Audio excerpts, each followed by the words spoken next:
We have just wrapped up our year of the Puzzle Maker Practice Incentive Theme, subtitled Discovering the Art of Patterns. You can see the banner up here behind me.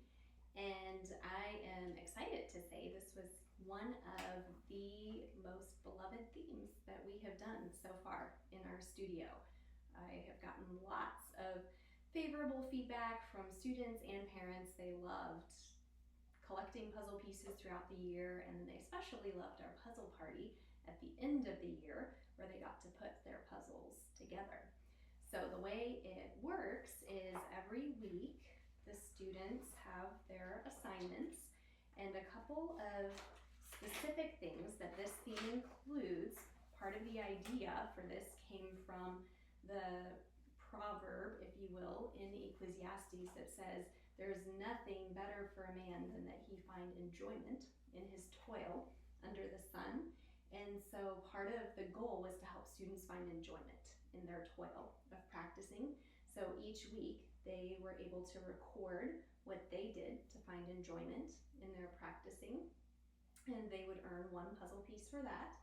And then this was a really exciting development, and part of the idea of the art of patterns was they would have a pattern page each week that they would do. So we rotated through 3 different kinds of patterns. There's a whole set of rhythm patterns, and they start with really basic, just 4 quarter notes, and then move into more complex little 16th note patterns. But the idea is that it's patterns, so it's repetitious, and they're doing a variety of right and left hand back and forth, but always that same pattern, so that it really embeds the sound and the feel of that rhythm. And then along with the pre-written patterns, they had the opportunity each week to write their own right hand and left hand pattern. And then they were also to play various scales that utilize that pattern in different ways. And then one of the most fun aspects of this each week was this improvisation opportunity at the end. So on the rhythm pages, they could specify what scales or notes they were using, and then they would take that rhythm pattern and improvise their own music using that pattern. And then as a little bonus at the end, it gave them opportunity to find instances of that rhythm pattern in their pieces that they're working on in their repertoire. So every single rhythm page is structured exactly the same. So once students learned with the first page that they did of the year, then they were able to easily incorporate that all throughout the year. And then the pitch pages dealt with everything from starting with a half step and a whole step into specific pentascales, major pentascale, minor pentascale pattern, and then different intervals. So each page, again, within the category, each page was exactly the same structure. So at the top, it would give examples of what was described, so the major scale pattern, and then it would have a row where they had to determine, yes or no, whether the pattern was a major pentascale. And then they had opportunity to write 3 of their own examples, and then they could choose a major pentascale, or we could choose together at the lesson, and then they would practice playing that all over the piano.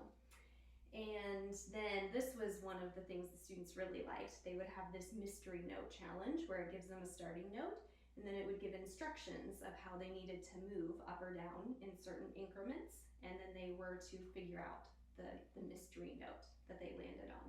So they had a lot of fun with that kind of little detective vibe to it. And then again, an improvisation, so they could pick one of the major pentascales and improvise on it. And then a bonus, could they locate any of the major pentascales in their pieces. So again, each pitch page, even as we got into intervals, exact same structure, so that once they learned the process, they could continue it all year long.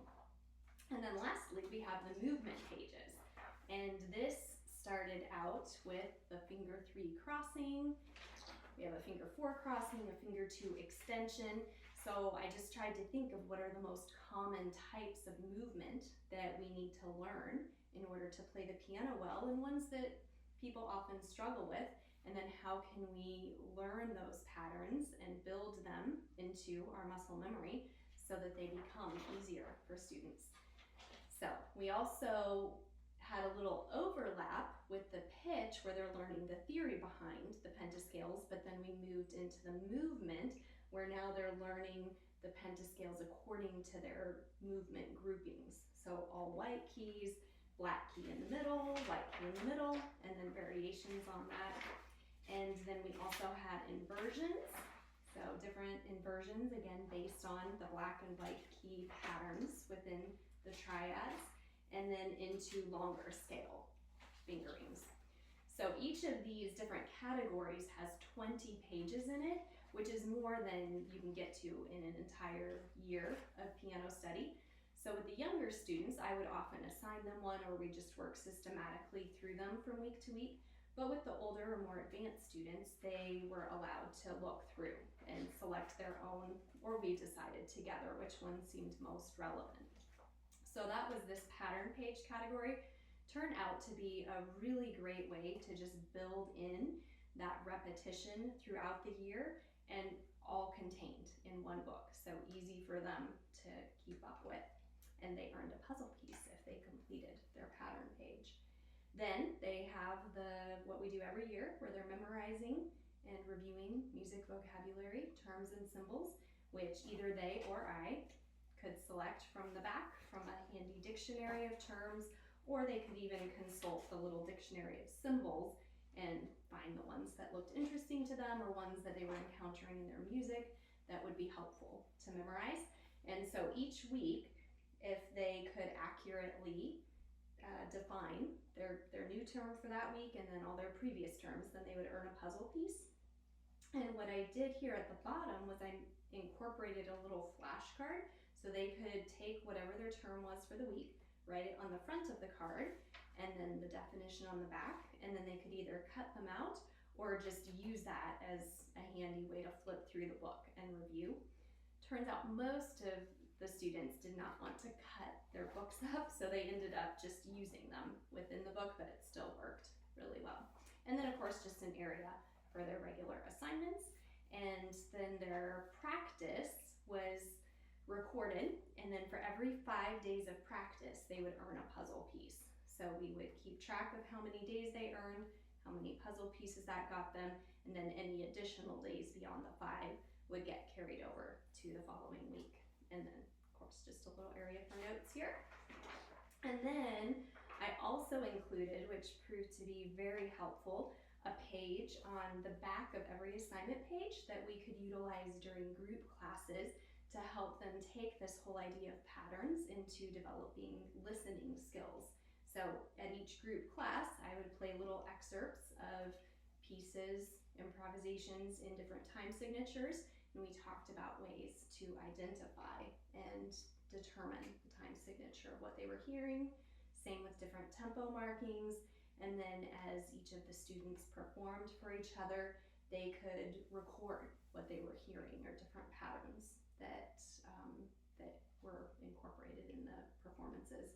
And then this, which the students loved, little hearts, which is kind of like the heartbeat rhythms game that I do a lot with my students.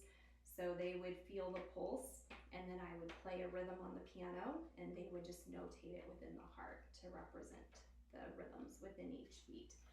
So since we do a group class every month, there would be 4 of those pages, typically 4 to 5, that we could use at each group class to work through and help them grow in their listening skills. So all year long, they were collecting those puzzle pieces, and then they each had a puzzle that was about 120 pieces, give or take a few. They didn't know what the puzzles were until the big reveal at our puzzle party at the end. And what they ended up being was these beautiful, vividly colored animals that are wooden puzzles. Quite difficult to put together, but that was a highlight for many of the students, was to get together. We had an evening scheduled, 3 hours, for them to bring snacks and get together, put their puzzles together, and be able to admire the work that they had accomplished throughout the year. A couple of the students did comment that they felt like putting the puzzles together was even more difficult than earning the pieces all year long, which I agree, I'm not much of a puzzler myself. But super fun, great way for the students to just embrace and really understand the idea of patterns in music, and a lot of fun.